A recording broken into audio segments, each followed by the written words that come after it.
Magandang umaga mga mag-aaral sa pambansang mataas sa paaralan ng Tumadkad. Halina tuklasin natin kung ano nga ba ang mga regional lockdown pampanitikan. May nagtatanong kung ano nga ba ang mga tinatalakay sa mga regional lockdown pampanitikan.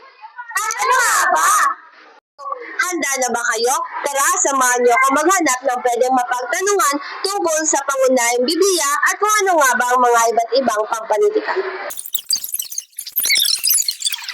Alam niyo ba kung ano ang pangunahing Biblia? Hindi? Tara, samahan niyo ako maghanap ng pwedeng mapagtanungan tungkol dyan. Maaari ba kitang abalahin saglit? Oo naman. Alam mo ba kung ano ang Biblia? Oo. Ang Biblia ay ang banal na aklat ng Kristyanismo na naglalaman ng mga kwento, tula at aral tungkol sa Diyos at sa relasyon niya sa sangkatauhan. Maraming salamat po. Tara, samahan niyo ako ulit maghanap ng pwedeng mapagtanungan kung ano nga ba ang katangian ng panitikan at kung ano nga ba ang ibig sabihin ng dulang makabayan.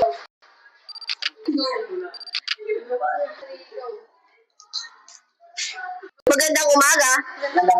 Maaari po ba akong magtanong kung anong mga katangian ng panitikan at kung ano ang ibig sabihin ng dulang makabayan? Maaari. Ang panitikan ay nagtuturo ng moralidad at pananampalataya. Ang dulang makabayan ay umusbong bilang tugon sa pananakop ng mga dayuhan at ang layunin ng dulang makabayan ay gisingin ang diwang makabayan ng mga Pilipino. Maraming salamat sa inyong kasagutan. At syempre, hindi pa dyan nagtatapos ang mga katanungan tungkol sa mga regional na akdang pampanitikan. Tara, maghanap tayo muli ng mga mag-aaral na pwedeng mapagtanungan. Magandang umaga sa inyong dalawa. Magandang umaga rin. Maaari ko po ba kayong tanungin? Maaari. Alam niyo po ba kung ano ang doktrina Kristiyana? Ang doktrina Kristiyana ay isang aklat pamilyon sa Pilipinas at layunin nitong turuin ang mga mahalagang aral ng Katolismo at iba pa. At kasama na rin dito ang pasyon na tinatawag na salaysay ng buhay ni Kristo. Dahil detalye nitong inilalarawan ang pagdurusa, sakripisyo at kaligtasan ng mga tao. Maraming salamat sa inyo.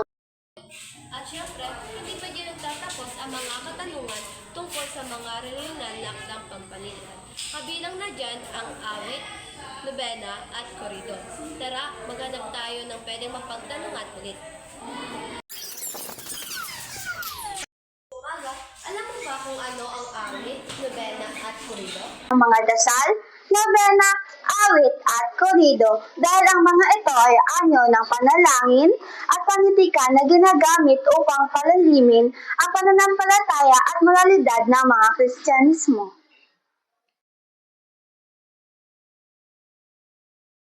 Mga regional na akdang pampanitikan ay ito rin ang obra o likhang pampanitikan ng isinulat ng wika ng Pilipinas.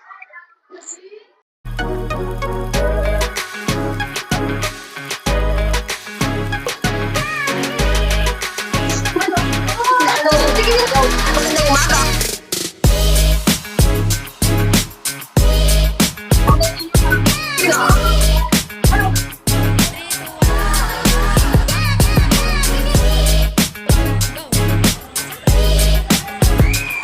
Kung ano nga ba mga nilalakay sa mga regional na akdang pampanitikan? Regional na akdang pampanitikan ay ito rin ang obra o likhang pampanitikan ng isinulat ng wika ng Pilipinas.